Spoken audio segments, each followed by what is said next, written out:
Two-face of a man who sold the world. That's right, Game Awards and Jeff Keighley. You made me quote Kurt Cobain. Anyway, I don't even know why I did that, but video games. The bane of my existence. Just kidding. I like video games and so do you too. Because don't lie to me. I have proof. I didn't really think I was going to be making a video like this if I was being 100% real. I was just going to probably drift off and maybe take a couple week break again.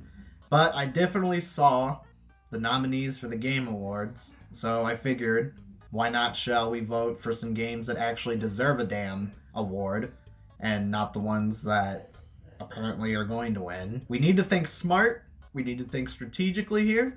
We need to put it all down like it's a based combat game and just go with the flow and vote for the games that you think deserve to win Game of the Year. So yeah, let's get into it. So the obvious one out the way is Game of the Year. So recognizing a game that delivers the absolute best experience across all creative and technical efforts. There's Astroworld, Balatro, I didn't even hear much about, but I heard Astro, thought it was pretty cute and fun. blackmythwukong is on there, so y'all remember a couple years ago I covered that game on the channel. And it came out now 4 years later, and it's got probably one of the best reviews, and not to mention it pays a lot of homage to like Journey to the West's source material. Obviously, I think it should win Game of the Year. But then comes across Elden Ring, Shadow of the Erdtree, which is supposed to be an expansion DLC thing for Elden Ring. I didn't really pay too much attention to Elden Ring, and even if I did try playing a From Software game, I would probably have some of the worst crash outs imaginable. You do not want to see me, like, play those games. Like, I suck at those kind of games. Like, From Software games are not my cup of tea, alright? I'm gonna just stick to my fighting, alright? Just saying. Final Fantasy VII Rebirth. Oh god, this is even gonna sound even stupider. I do like Final Fantasy VII, but I didn't really like Rebirth all that much. Do I think it deserves to win Game of the Year? Not really. It's just one of those things where Tetsuya Nomura is just expanding upon the lore for FF7's like remake trilogy. I even heard there's going to be a part 3 at some point, but I know this game delivers a lot more content than the remake originally. So I played through the entire remake still. Absolutely one of my favorites. Hell, I could even boot up my PS4 right now and go back to remake.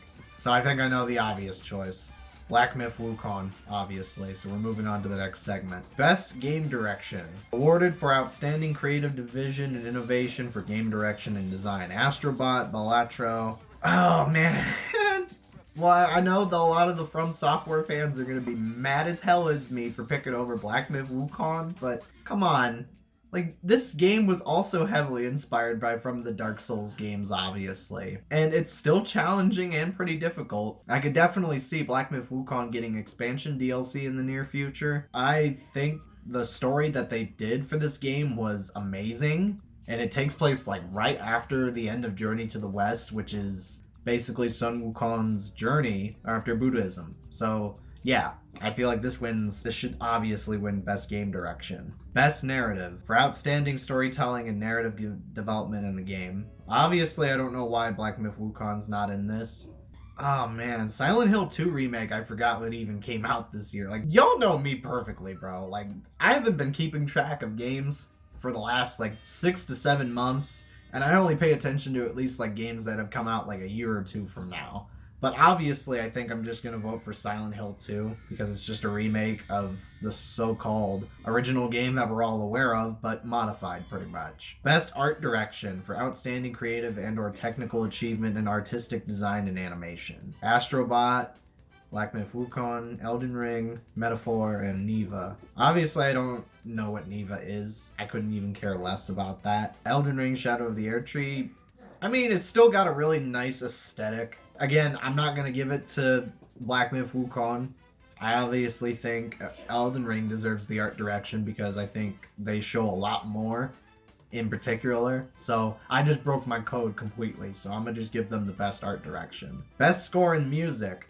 For outstanding music, inclusive of score, original song, and or licensed soundtrack. Stellar Blade, Silent Hill 2, Metaphor, FF7 Rebirth, and Astrobot. Obviously, I think I'm going to have to pick Final Fantasy VII Rebirth, because it's basically, they do covers of the original battle themes from pretty much the original FF7 onward. Plus, they can't even fit all those games into like one package, so it's like they're basically splitting it into a trilogy. So I bet the music is going to get more impactful by the time the third game comes out. So FF7 Rebirth deserves the best art and score, pretty much. Best audio design: Astrobot, Call of Duty Black Ops 6, FF7 Rebirth, Senua's Saga, Hellblade 2, and Silent Hill 2. Now, obviously, I have Xbox Game Pass. I was planning to play Black Ops 6 with my friends, but then half of my other friends couldn't even stomach the fact that the zombies mode was even changed. But overall, I did hear it got positive reviews. I'm not counting IGNs because they always give every single goddamn Call of Duty game a 9 out of 10, or a 10 out of 10 to be exact, if we're even being more biased. Astrobot, I think, had a pretty cute audio design. The sound effects were overall pretty cool for the tone and aesthetic to it. Final Fantasy VII Rebirth, I don't even remember too much of the sound effects, if I'm being honest, besides from the original themes and bits and pieces I've heard. I'm gonna have to give it to Astrobot, obviously. Best performance. So now, awarded to an individual for voiceover acting, motion, or in performance capture: Brianna White, Final Fantasy VII Rebirth; Hannah Tell, Life is Strange Double Exposure; Humberly Gonzalez, which is Star Wars Outlaws, bro. Like, really? Luke Roberts, Silent Hill 2; Melena Jurgens, which is Hellblade 2. No, I don't really keep track of voice acting all that much from video games, besides from anime. I can only name maybe Brianna White here. Luke Roberts is a good choice too, but I mean, Brianna White is the voice of Aerith, man. I mean, we probably ain't gonna never see someone voice a character like that again. Luke Roberts did a good job playing the characters in Silent Hill 2, so I think, you know what? I'm gonna just give it to Luke Roberts while I'm at it, because I think Silent Hill 2 Remake is kind of underappreciated, and if I do say so. Despite me being biased towards FF7, I will give this vote to Luke Roberts, at least. Innovation and accessibility: recognizing software and or hardware that is pushing the medium forward by adding features, technology, and content to help games be played and enjoyed by an even wider audience. Not even a lot of good choices in here, obviously, so that's saying a lot. I would have to say Black Ops 6, because their multiplayer is still overall fun when you're playing with the boys and the homies over at nighttime. You could obviously be saying the most horrendous shit imaginable at 3 a.m. in the morning and just play as much as you can with Black Ops 6. So everybody's been playing that because it's still really popular on Game Pass. But who in their right mind would be playing Diablo 4 and goddamn Outlaws, honestly? Nobody cared about Outlaws. It's a broken pile of mess that shouldn't even be part of the innovation and accessibility area. I feel like blackmythwukong deserves to be in this spot, but then again, that's just me. I know a trash game when I see one. So I'm gonna have to give it to Black Ops 6. So we'll have to give it at that. So, best ongoing is where the free-to-play games and all these other ones come out. Awarded to a game for outstanding development of ongoing content that evolves the player experience over time. So we got Destiny 2, we got Diablo 4, Final Fantasy. I forget which one it was called. Is it Final Fantasy? It's like the online version. I'll have to look it up, man. I am stupid. I can't even read Roman numerals. Fortnite, Helldivers 2. So, I mean, I want to give it to Fortnite though, but Chapter 5 overall has been such a mixed bag for like the community that I honestly think Final Fantasy, the online one, I think it deserves it. While I want to say Fortnite does have its community, I'm not gonna give it to them though, because they need to step up their game with Chapter 6. And this is coming from you, Epic. I dealt with so much trauma with those nitro cars and nitro fists, alright? I'm just saying. Got me looking like Patrick when he spilled the ice cream on him. Like, you need to get some more appropriate and fair and balanced gameplay to keep that up. Best community support. Recognizing a game for outstanding community support, transparency, and responsiveness, inclusive of social media activity and patches and updates. Honestly, I think Baldur's Gate 3, it's still, I don't know if people are still playing it though, but if y'all have been playing it, raise your hand immediately in the comments, because I know a lot of people don't be playing a lot of other games now and then besides the ones they've been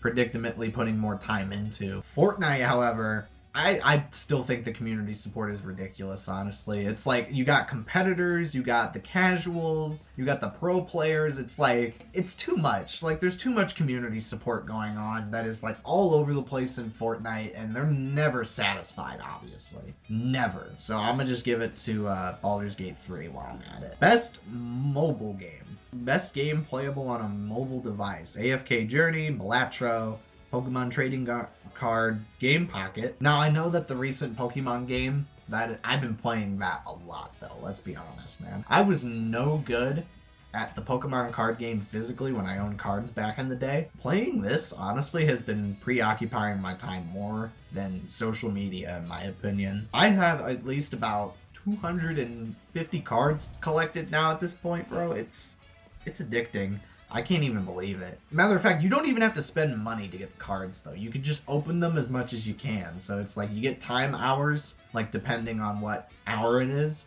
But overall, I just think the game's been super addictive, and Pokemon and Game Freak know what to do with those mobile games here and there, bro. They grasp you like crazy. Best action game.